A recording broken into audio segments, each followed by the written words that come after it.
Hi, this presentation is based on myths as opposed to historical facts. I will try my best to set the record straight in the process. My name is Claude Bernard. I am the author and narrator in this presentation.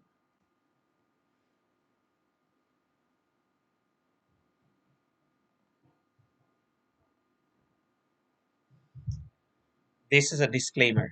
This presentation seeks to revisit and debunk a whole set of misinformation that has served to glorify, mystify, and undermine the historical accomplishments of citizens of African descent in Haiti, especially.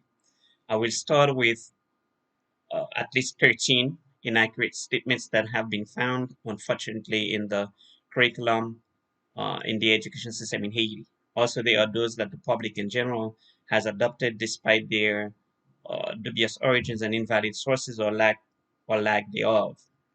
In this process, you will hear names of countries and citizens that will be referenced to help remove the inaccuracies in everyday parlance and even books written by citizens or groups who were or are not scrupulous enough to redress the faulty reports, such as FIC, which translates into Feuille de l'Instruction Chrétienne. In essence, education tailored for Christians by the church. Many of the misinformation and contemptuous statements have unquestionably settled as customary and normal. They appear to be as if this is the way to go. Indeed, they have been in mainstream for so long that one would not feel as if there is a need to address them. Yet, I feel compelled to stretch one's consciousness on a plethora of them in this presentation.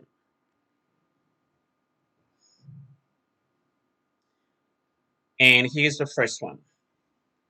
We tend to hear at times that Depina Guinée Negra. Again, this translates into our hatred for each other is deeply rooted from Africa. There had been speculations intended to rationalize the disappointments registered from fellow citizens in their day-to-day interactions. That prompt statements reflective of their deceptions. These things happen all the times, and it's unfortunate these have found themselves not at the level of understanding that they should be taken, but rather to serve to diminish our ancestors and ourselves in the process. Although I don't have any specific document based on academic research to validate my position on that statement, nonetheless, I'd like to believe that we have accomplished much together, and the nature of those accomplishments speaks volume to help dismiss the statement in question as far as our hatred for each other is deeply rooted from Africa or the Guinea Negra. Africans had been overpowered by those who wanted to sell them into slavery and buy their enslavers. And one of the reasons for which we had been heavily overpowered was the advent of gunpowder. We were not aware of that weapon. We did not invent that weapon. Therefore, we were overpowered by them who were using it against the rest of us and some other elements of weaponry that we did not have. However, they did fight and managed to maintain the welfare of their family members and fellow citizens within their immediate vicinity, and they were able to successfully overpower some of those um, invaders. There had been countless recorded revolts that required collective efforts and desire to live a communal life peacefully during the advance that led to their enslavement.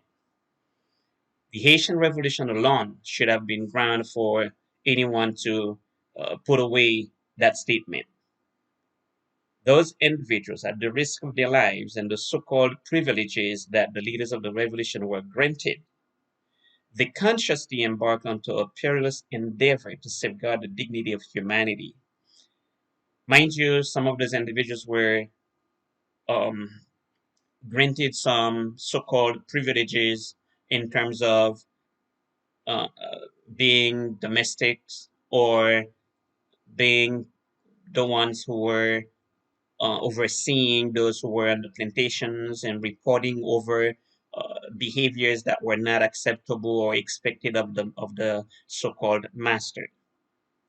These were the types of somewhat privileges that they had, and they had also the privilege of beating on enslaved individuals who were not doing what they were expected to do. So, on a grander scale, that selfless engagement transcended their desire to simply live happily and enjoy the associated privileges. Many countries are thankful that Haiti once took the lead to release humankind from the yoke of slavery. There was this individual Kim Pavita, whose name when she got baptized was Beatrice under the Portuguese in the Congo.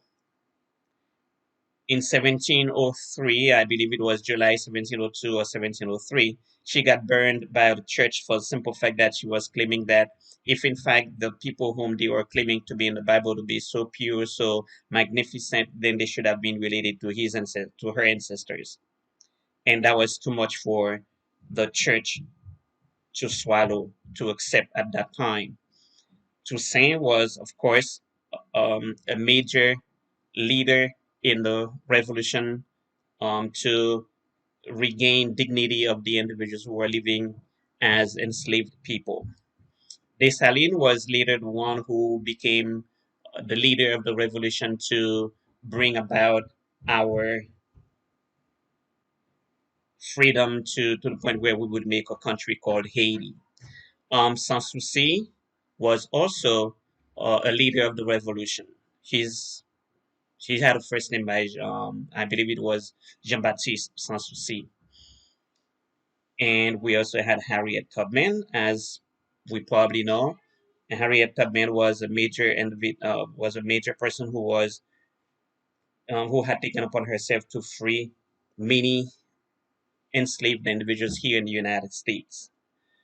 Charlemagne was another person who was who stood up against the invaders in 1915 when the United States invaded Haiti.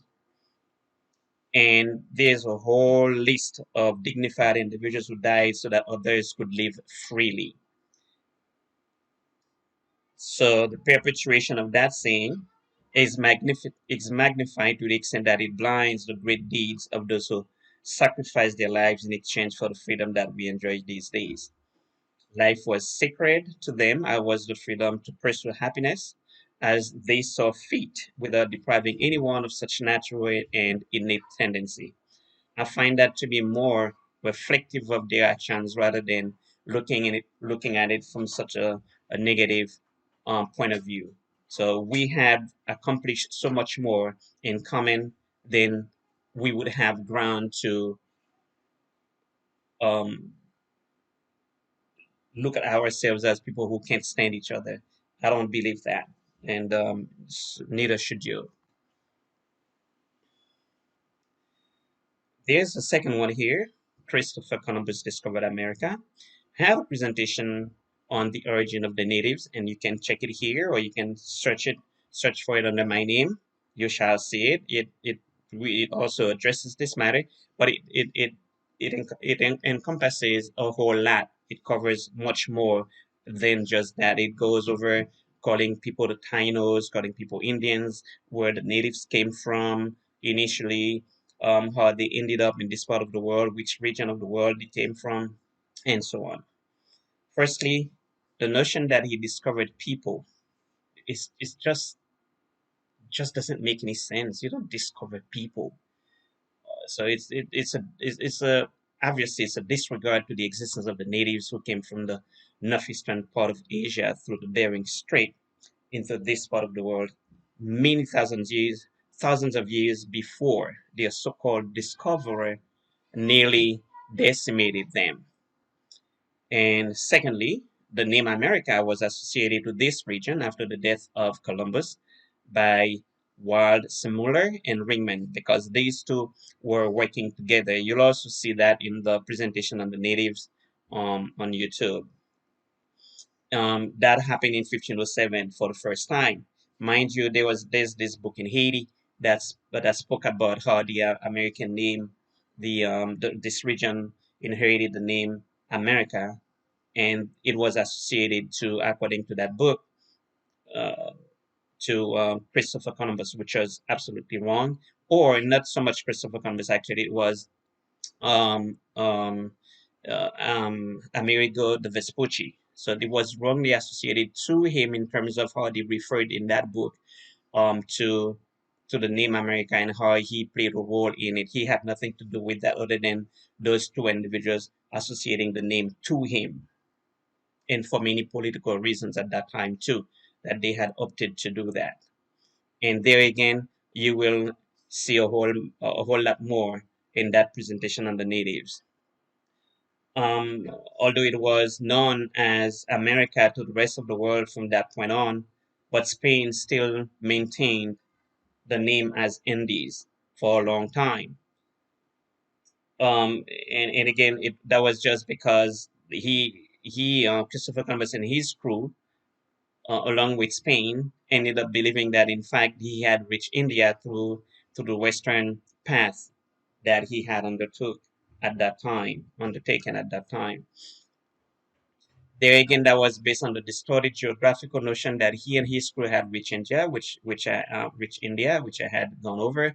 And thirdly, there had never been any India in the western part of the world.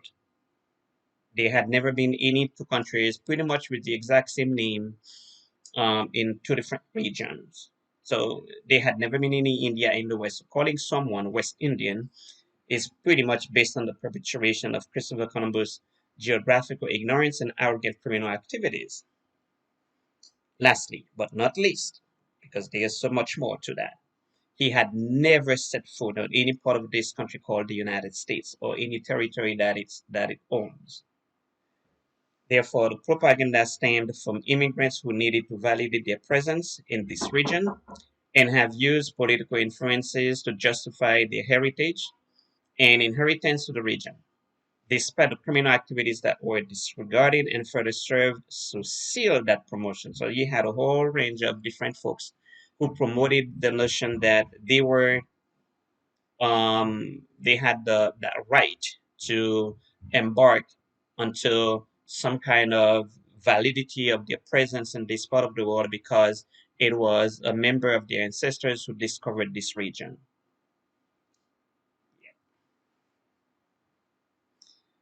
Then there's also the one that's called La Perle des Antilles, the Pearl of the Antilles. Saint Domingue, later called Haiti, was called the Pearl of the Antilles by the French during the period of slavery. It was not called the Pearl of the Antilles before, after our independence, Haiti. That place at that time was rather governed by butchers in the eyes of the enslaved who were deliberately deprived of their humanity. They were nobody. They were just individuals who could work to prosper, to enrich not just the invaders, but the country in general. Because at the time, it was reported around 1790 or earlier. Not in pretty much France was there were about 5 to 6 million people who depended upon the enslavement of our people for their survival. That place at that time was life expectancy was about 7 years. That was how long people could live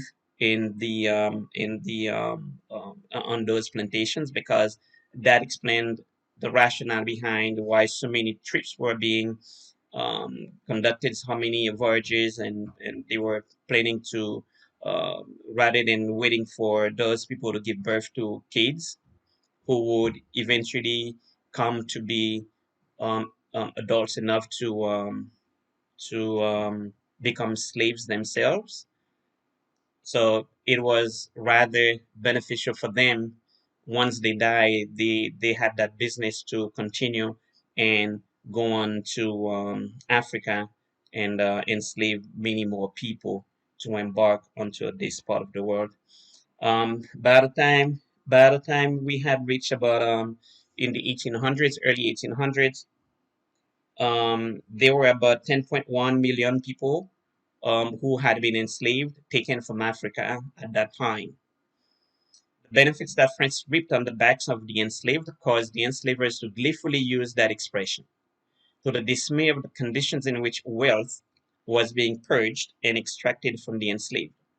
France could only picture remorselessly the beauty of the benefits.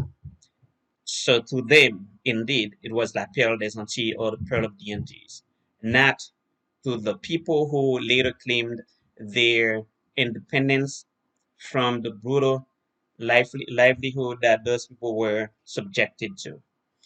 The Great Revolution of 1791, in fact, had caused a ripple effect that provoked a popular discontent in France in terms of the price of sugar, especially, and that happened around July of 1792. That's understandable because it, it took it took a while before things could travel. So if the commerce was disrupted for that moment of time, then in fact the effect was understood that it had to be that way.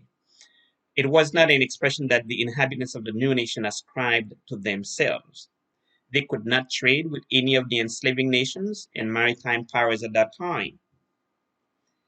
In fact, when President Jefferson imposed an embargo on Haiti, it was in 1807 following the death of the emperor, meaning Jean-Jacques Dessalines.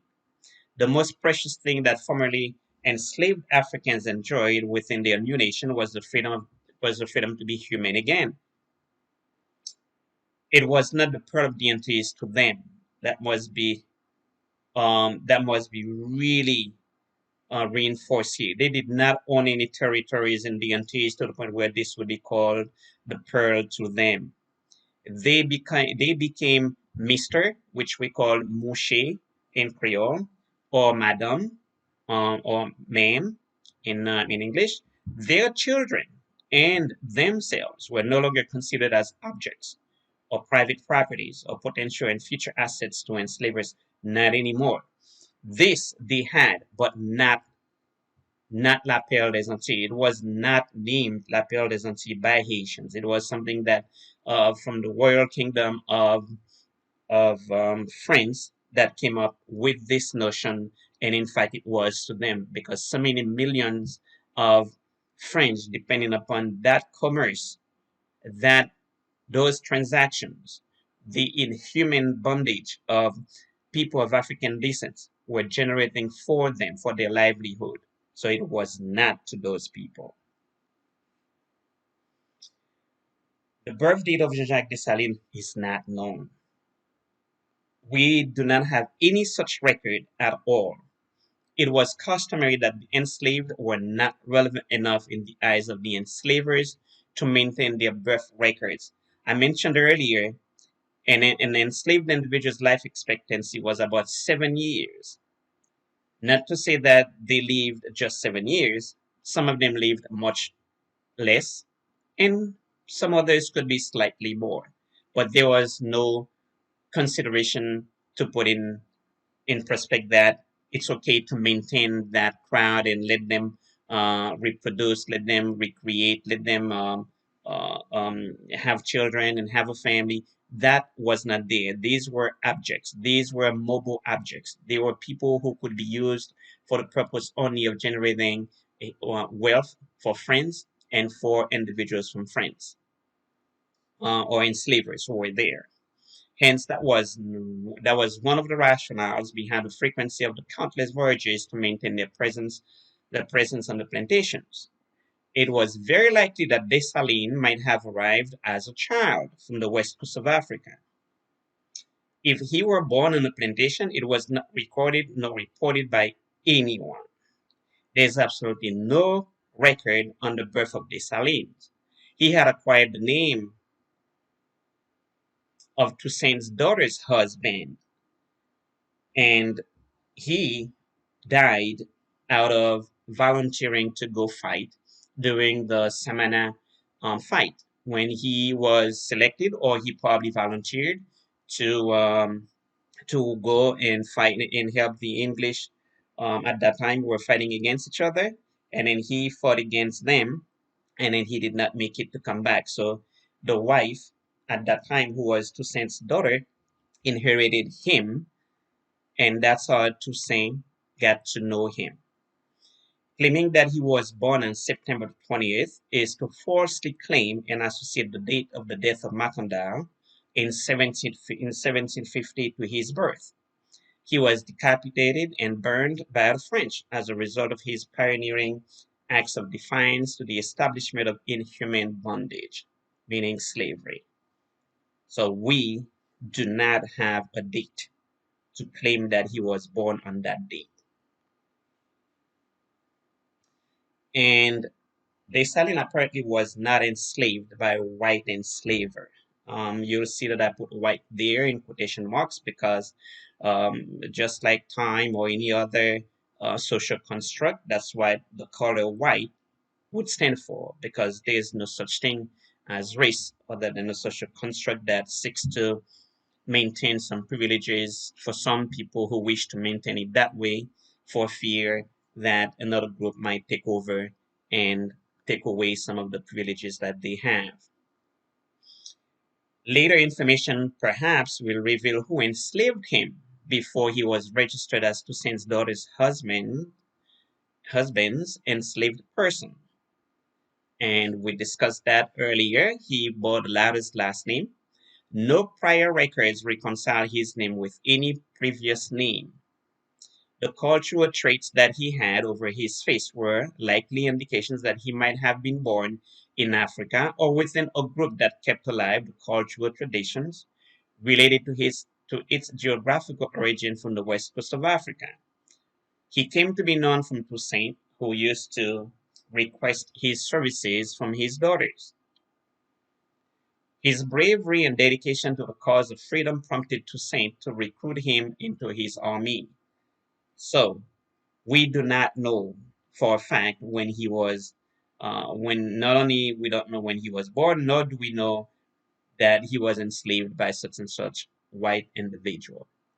But slavery was the norm, and some people called um, um, free people who experience some sense of freedom with limitation, political limitations, and so many other limitations, but they were still considered free to the extent that black people, or quote unquote black people, were not free really. The little bit that they had compared to enslaved people could have been considered free. They could not vote in anything. They had no political power. They had no anything. It's just something that acknowledged them to have been somewhat free. I learned that there's a biography on Dessalines that will come out soon. I'm not sure whether different information pertaining to that concern will come out. However, until then, we don't know, and that stands correct. And there's also this notion about Dessalines' flag. Was not We need to know that it was not only black and red. During the years leading to the revolution, multiple groups had a variety of flags. Some were white, some were black and red, some were blue and red, and many other varieties. Dessalines was quite aware of those. For the nearly 3 years of his administration, he had used two different flags, which were the black and red and the blue and red, with the emblem that read Liberté ou la mort, in other terms, liberty or death. That was a popular slogan in many different areas. And we need to state that liberty or death, what choice did they have, in fact, if they made any kind of attempt to seek freedom and are not successful? It was either that or they would be punished by death by the French. They would be punished to death by the French. So hence the emblem, liberty or death, that was one or the other. They would rather die than not live freely as people are supposed to. And another one, the emblem that states l'union fait la force, or strength in unity, was rather adopted by Alexandre Pétion, who might have borrowed and rephrased it from the whites. At that time, you had the people whom we call mulatto, which is a derogatory name, which is not so-called a good name because this was um, it was it's something that derives from the when you cross a mulat when you cross a horse with a donkey, you get what we call in Haitian Creole millet. So mulatto is of the same sense. It was not something. It's a hybrid of two different animals, and they don't procreate. They not give birth. They don't do that. They have no such ability coming from those two. So the emblem that states l'union fait la force, strength and unity, was rather adopted by Alexandre Pétion, who might have borrowed and rephrased it from the whites.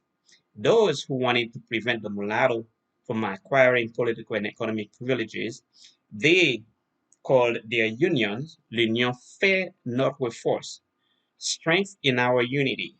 So at that time, he was one of those people alongside Vigo who were looking for some kind of legitimacy in the political process and having to be acknowledged by the whites as to be somewhat equal to a certain extent or equal on many different fronts, and that would not be acknowledged by the whites. Therefore, those wanted to keep the group, the economic and political groups that were coming up in the on the plantation in the colony as politically powerful and economically powerful. Therefore, they wanted to keep them away.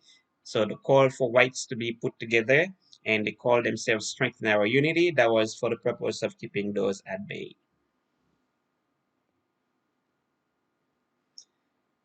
Another one, Haiti did not occupy the Dominican Republic. We tend to hear at times that Haiti occupied the DR, or the Dominican Republic. That was never the case. And I have a presentation that touches on this information as well, alongside with the invasions of those two countries, in addition to the massacre that took place, the genocide that took place in 1937 by Trujillo. Haiti never occupied the Dominican Republic. Haiti did not have the resources nor the need for territorial expansion to venture into occupying another country. The Dominican Republic, in fact, became a country only on the 27th of February 1844. And also that is stated in that presentation, which link is given on this here. You can look for it there and you'll see that it came as a result of when Haiti became even weaker following an earthquake that took place on May 27th, 1842. And 2 years later, they were able to declare themselves as a country, but there was no such country prior to the 27th of February, 1844, I'm sorry, and whose president was um, um, Sandro Santana, Pedro Santana, I'm sorry. There was not a country called Odia prior to then, but there were so-called attempts, though, to repose as a seceded portion. It was considered as if they seceded from the country, and attempts were made by different governments, and the last of which we know of was in 1855 under the administrations of Faustin Soulot. He was warned, however, not to venture, and the whole endeavor, the whole idea collapsed. So there was no successful attempts at reuniting the whole island. And there you'll find ample information, much more information pertaining to this uh, issue related to Haiti occupied the Dominican Republic. So that needs to be put to rest that Haiti never occupied the DR. And here's another one. We tend to hear at times that there was this beautiful lady who put together our flag. She's even a made up individual whose name cannot be found in any solid research pertaining to her association with the Haitian flag. And it could have been a story that came at the time when the United States invaded Haiti, where you have Betsy as an individual, supposedly, who might have put the American flag together as well. So In Haiti, there came the notion of cotton flon. So there had already been a variety of flags, including strictly white ones adopted by different revolutionary groups. So Dessalines and his group had ripped the white from the French flag and considered the blue and red as their flag around 1802, as far as back as 1802. That was even before that happened, even before the Congress or meeting that took place in Arcaye or Arcaille. And unfortunately, there's I know of at least one school that carries the name um, Catherine Flon. It's unfortunate because there's not much really to teach kids about the names of those individuals um, whose whose schools carry benevolently just like that.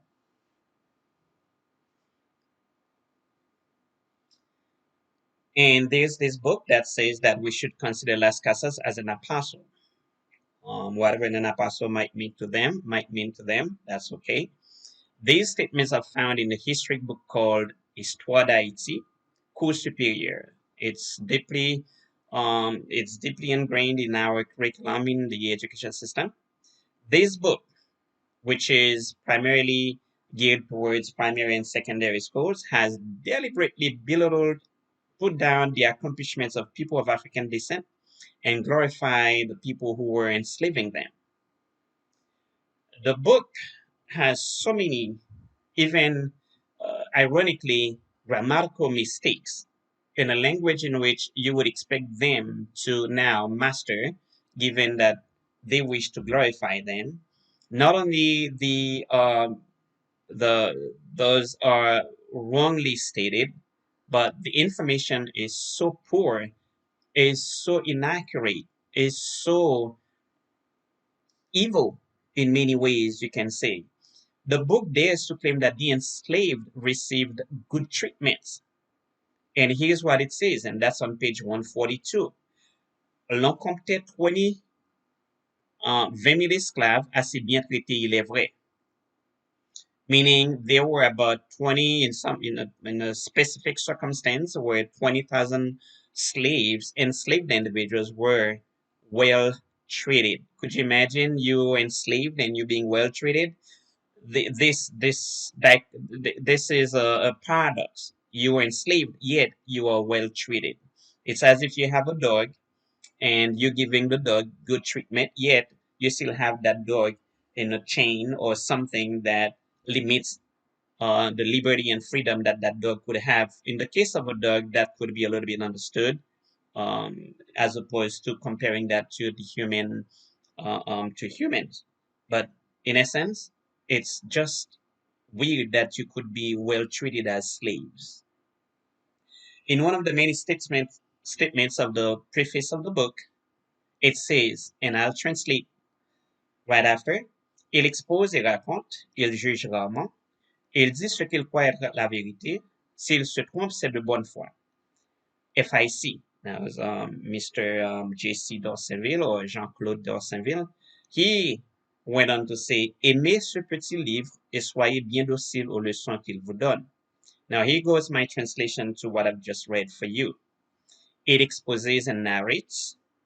It rarely passes judgment. Could you imagine? It rarely passes judgment. It tells what it believes to be the truth. It tells what it believes to be the truth. If it errs, it's in good faith. Love this little book and be obedient to its content. It's mind-boggling for a book to have been around for so long, insulting the intelligence of those students, their parents, and their ancestors, and myself included. I studied from that book, and we were compelled to studying from that book by heart. Regurgitating was the name of the game. That was what we had to do. Um, and their ancestors who had lost their humanity, considering the inhuman treatments inflicted on them by the enslavers. The book has no references whatsoever. It does not state where it got its information from. It does not. Uh, it doesn't even tell you, as it indicated earlier, that it rarely passes judgment. So you wouldn't even know when it's passing judgment because the whole thing is as if it's passing judgment. There's nothing, there's not much in there that you could put your finger on as something that could be academically proven to be, in fact, something that happened through research, solid research that would be. So none of that is in the book. For generations, no one ever even questioned it, at least with any degree of veracity. The impact of such teaching coming from that group, meaning the FIC, the insanity simply really does not stop. It's mind-boggling that this book can still be around in the curriculum, letting students teaching themselves how to belittle, how to demean, how to not take seriously what their ancestors had accomplished, and to impose on them the lack of judgment and the disrespect vis-a-vis people who caused them so much harm, yet they wish to make them appear as apostles, as people who were um, so so in favor of good of the good heart of in the interest of those people. Las Casas was I had that also in a previous presentation.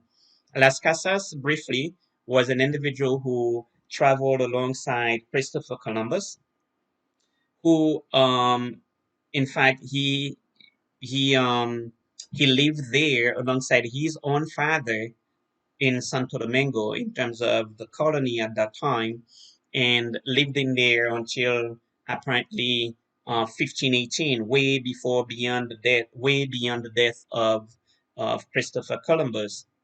And he was the one who experienced so much uh, cruelty being conducted against the natives there. And he suggested, apparently, because it was around 1501 since we had enslaved Africans coming into the land, but apparently he might not have made that statement as far as reinforcing, begging the invaders from the Spaniards to go and seek Africans instead, as opposed to those natives who could not take it anymore. In fact, they were dying just like it was nothing, and they were beyond just mistreating them. They were also diseases of which the immune systems were not equipped to counter some of those diseases. So they died out of that, and they were dying to the point where they almost got decimated completely. But I have a whole lot said on that in a previous presentation that you might want to look into. Voodoo was not always synonymous to negativity. The propaganda started initially with Christian teachings, especially with the invasion of the Congo and Angola by Portugal. Portugal started on the mainland of Africa early in the 1400s. That's where the whole thing started. Ironically, despite the cruelty adopted, used, and approved by the church in its forceful conversion endeavors throughout history, yet all of these crimes that they had committed, and they still maintain that voodoo as something that's really filled with negativity. It's bad, and it's to show you with power one can distort and twist one's perception of reality. The victims suddenly become the culprits. They who never tried, in terms of voodoo, never tried to convert, enslave, and criminalize anyone, yet they have been painted as satanic as best as possible. There are only two religions that are excessively preoccupied with converting people into their belief systems. And in so doing, they ended up conducting activities that were really, really cruel, to say the least. Priests Capuchins and other church officials from Portugal and other European countries demonized the cultural practice of Africans as strictly superstitious and demonic. They were baffled, forced to accept a belief system by the invaders, which the latter could not impose over nations that were powerful. They could only do these things upon people who could not stand up and do battle against those who were there to impose them. It is so true that around 1630, 1640, Christians were in Japan, and they kicked out those Christians, and yet they have a religion that is pretty much similar to Vodou.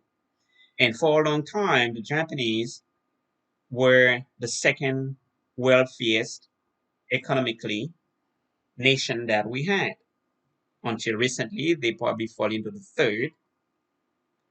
Um, but they had put out people who could not invade them the same way that they did to us. In the name of the church, criminal activities were conducted with impunity for hundreds of years. Yes, they were conducted for hundreds of years. The blessing of enslavement of Africans and the resulting uh, um, payments that they and endless benefits caused the church to enrich itself and the coffers of many European countries. Many countries that are currently considered to be rich are would have a whole lot to thank the enslavement of African people for. But unfortunately, even in institutions such as the church, most of its wealth derived primarily from poor countries. Yet, Vodou is the evil one. That's ironic. Toussaint Louverture was not the Black Spartacus. Slavery was nothing new in the world. This is something that was prevalent in many societies. People were involved in slavery from left to right. And these things existed in Europe even before our Common Era, BCE, just as it did in many empires in Africa, Mali, and so on. Speaking of Spartacus, I'll round this up to Greece and Rome. Greece and Rome were slave-holding societies. Spartacus led the third unsuccessful revolt against his enslavers. And we're talking about before Common Era, so that's why we went from 73 to 71 before Common Era. He had trained and gathered a force of about 70,000 individuals in an attempt to overthrow slavery. Rome crashed the revolt, and thousands of them perished at the hands of the Roman Empire. And he himself was crucified in the process. Now we have Abbé Renard in 1770. He apparently was the one who wrote about the enslavement of Africans, from which will ascend an individual who will be a Black Spartacus.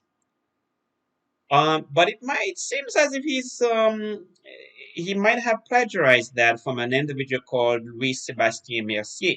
Although that person did not name a Black Spartacus, but he made the exact same statements as he did that Abiranal did, to the point where it comes to be recollected or known to be from him as a result of the French general Etienne Lavaux, who called Toussaint the Black Spartacus, meaning the Negro predicted by supposedly Renard, who would avenge the outrages done to his race.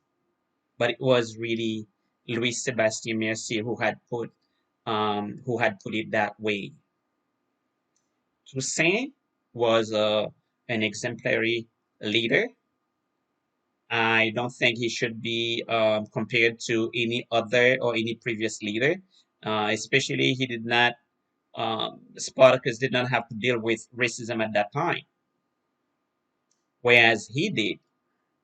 The slavery that Africans experienced in the Americas, and I have a presentation on why we call this region America. If you check on the natives link that I had from the beginning, you will see a whole presentation stating why we called this region Americas and how the name came about. However, the slavery that Africans experienced in the Americas was unique in its cruelty and on so many fronts that lessens the value of what it means to be human. So we should not continue to call Toussaint Louverture the Black Spartacus. That takes away his own good deeds for himself.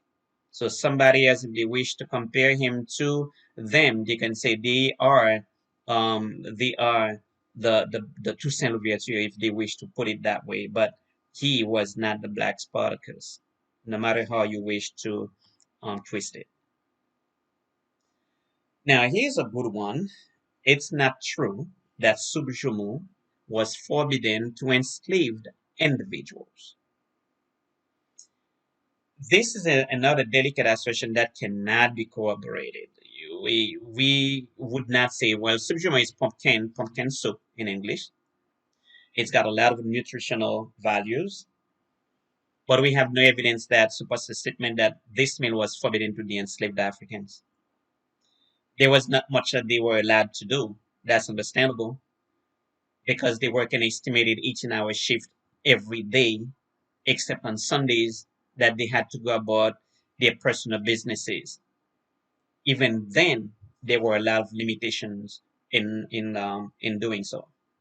Pumpkin, which is jomu, does not take long to grow and produce. They grow on the land. They they just like sometimes you would see watermelon. It's the same nature. Pumpkin had been around the island way before the arrival of the enslavers and consequently the enslaved African population. Just like any other meal prepared by the enslaved, leftovers could be consumed without any constraints by the kitchen crew.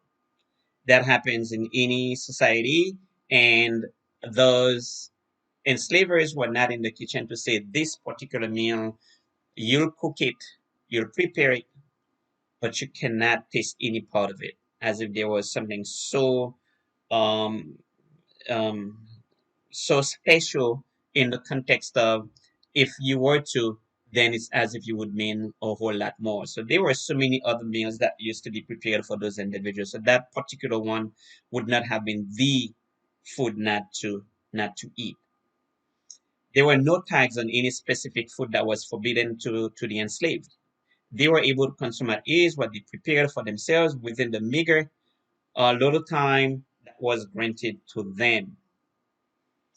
It's understood that this is an outstanding symbol of freedom. People were free to eat whatever they wanted without the measures imposed by the enslavers once they regained their dignity and humanity after the Great Revolution and the new nation. So when they became, after the Great Revolution, there were things that could be done in Haiti that could not have been done elsewhere, such as especially after 1802, the last battle that the French engaged in Haiti in terms of Bataille de Vertières, that the French lost. But at the same time, they were successful. Napoleon was successful in reestablishing slavery in Guadeloupe. But when they declared the emancipation, I believe it was February 4th, 1794. It was a few years after their own independence. It's to show you their own revolution, not independence, I'm sorry, their own revolution. It was not the type of revolution that we had in Haiti where people became back to being people again with their dignity, whether they were men or women or any pigmentation that they might have had at that time.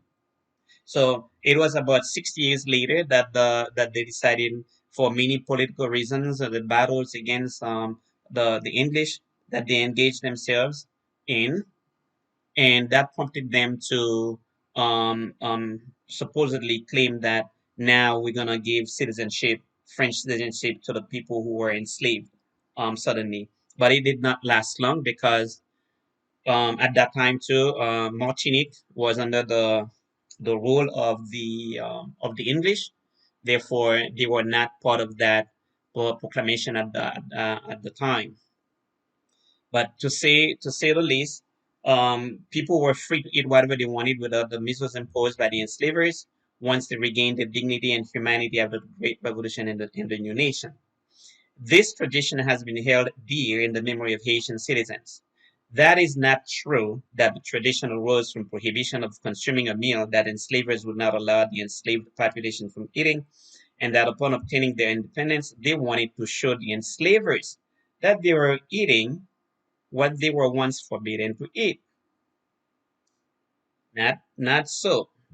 The enslavers who occupied the land would have carried the recipe with them because during the revolution, a great many of them escaped to Jamaica, to the United States, Pennsylvania, New York. They did not carry with them that special recipe or that meal that was so special for them to consume on the land. The wealth they were accumulating were of much more importance to them than adhering to something that was supposedly made believe that was true. If indeed they held that meal in such exclusivity to their destination after safely escaping the wrath of the revolution, then we would see traces of it where they had congregated after they had run from the revolution. But that did not happen. And here's, I believe, the last one. No evidence that Bookman was an avid reader or Muslim.